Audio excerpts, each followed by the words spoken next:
तर आज आपण हिरव्या वाटाण्याची कचोरी आणि त्यासोबतच मस्त चमचमीत अशी बटाट्याची भाजी कशी करायची ते पाहणार आहोत. चला तर सुरुवात करूया. इथे मी वाटाणा घेतलेला आहे, तो आपण आता तेलामध्ये थोडासा परतून घेऊया.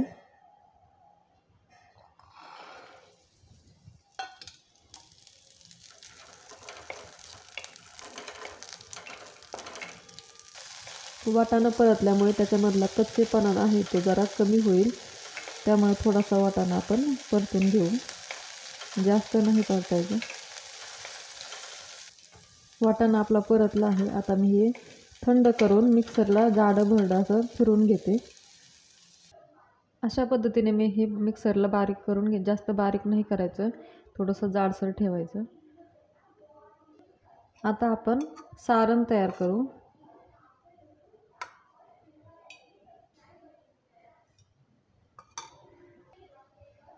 त्याच्यामध्ये आलं लसूण पेस्ट टाकूया.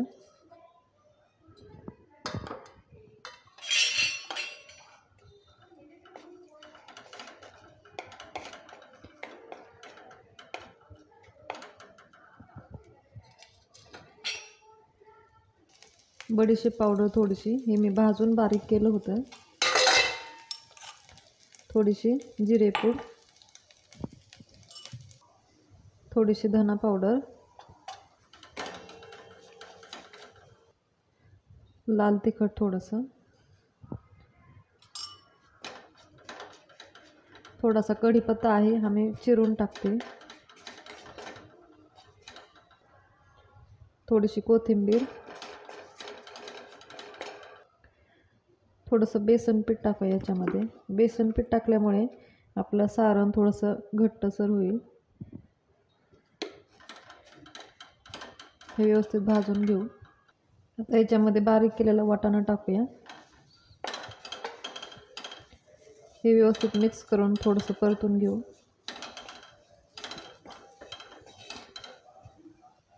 चवीपुरतं मीठ टाकूया थोडंसं.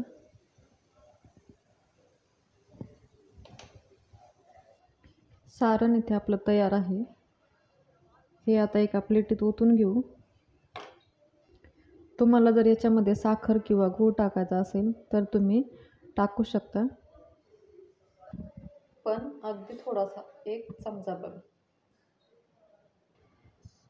इथे मी 1.5 वाटी मैदा घेतलेला आहे. थोडंसं मीठ टाकूया चवीपुरतं.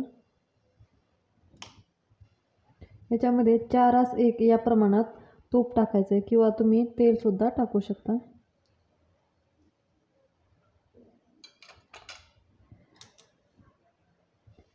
तूप पिठामध्ये पूर्णपणे मिक्स करून घ्यायचं.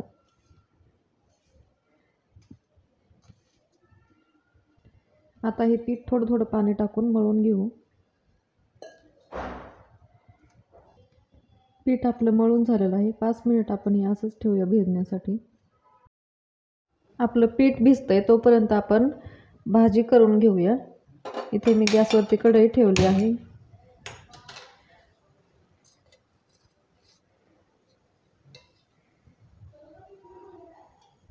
आलं लसूण पेस्ट आहे याच्यामध्ये.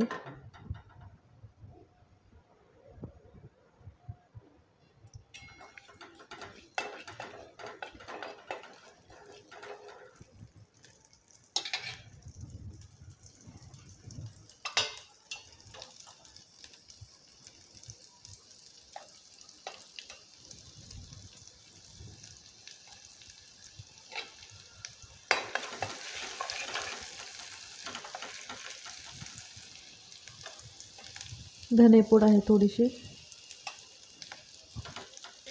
थोडीशी बडीशेप पावडर, थोडीशी जिरेपूड, कढीपत्ता आहे थोडासा. कढीपत्ता शक्यतो चिरून टाकायचा, म्हणजे भाजी टेस्टला छान लागते आणि कढीपत्ता पूर्णपणे खाल्ला जातो. थोडीशी हळद, थोडंसं लाल तिखट. इथे मी 2 बटाटे कुकरला शिजवून घेऊन कुस्करून ठेवले होते, ते आपण याच्यामध्ये टाकूया.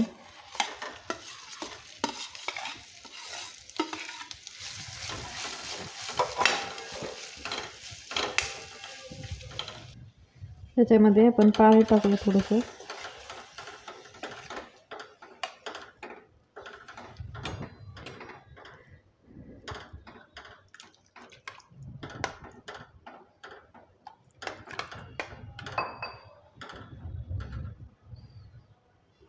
कोथिंबीर टाका याच्यामध्ये,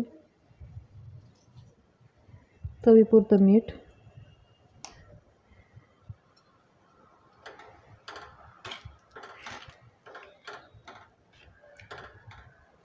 याला एक उकळी काढून 5 मिनिट बारीक गॅसवरती ठेवूया.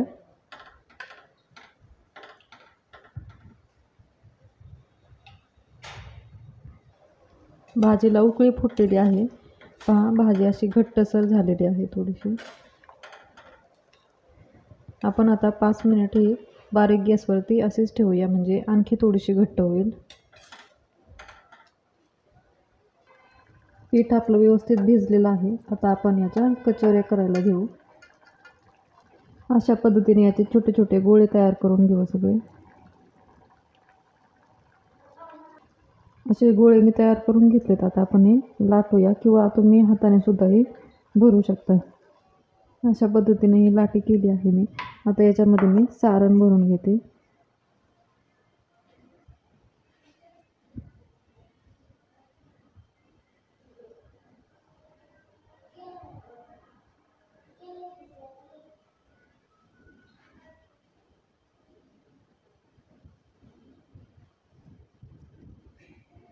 अशा पद्धतीने सारण भरलं आहे याच्यामध्ये. आता हे आपण लाटून घेऊ थोडंसं.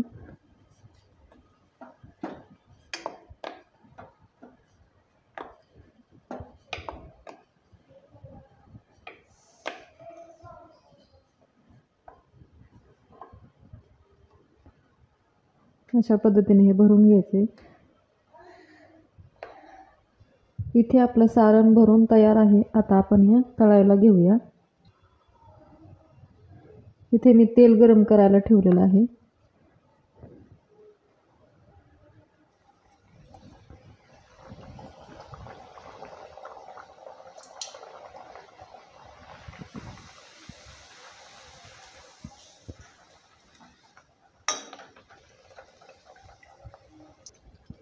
इथे आपली कचोरी टम्म अशी फुगलेली आहे आणि छोटे छोटे फोड आलेले आहेत.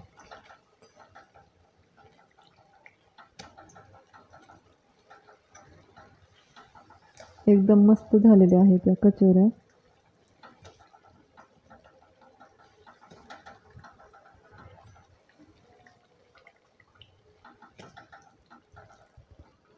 आता आपण ही काढून घेऊ आणि इतर सुद्धा याप्रमाणे तळून घेते.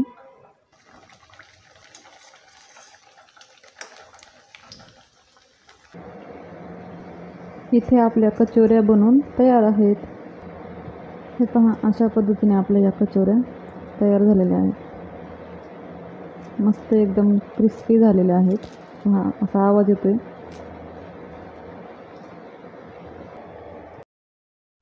तर तुम्ही ही नक्की ट्राय करून पहा आणि रेसिपी कशी झाली आहे ते कमेंटमध्ये नक्की सांगा. चॅनलवर नवीन असाल तर व्हिडिओला लाईक, शेअर आणि सबस्क्राईब करायला विसरू नका. धन्यवाद.